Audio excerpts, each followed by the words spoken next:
how to view and download Citibank payment history. Hey everyone, welcome back to the channel.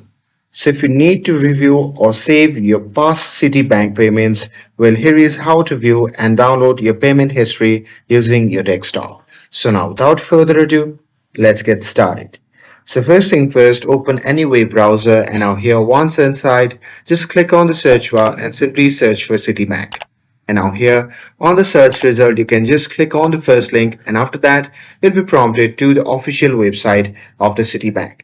Now you're here, you simply have to log in to your account, and once logged in, you simply have to click on your account or go to the payments or transfers and then select payment activity or transaction history.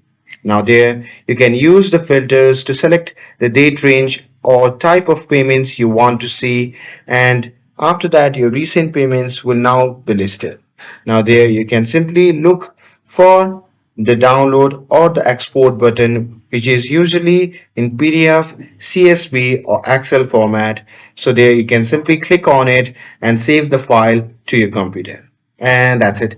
That's how you can check and download your Citibank payment history. With this, if you found this video helpful, then don't forget to like, share and subscribe to get updated for more videos. Thanks for watching and I'll see you in the next video.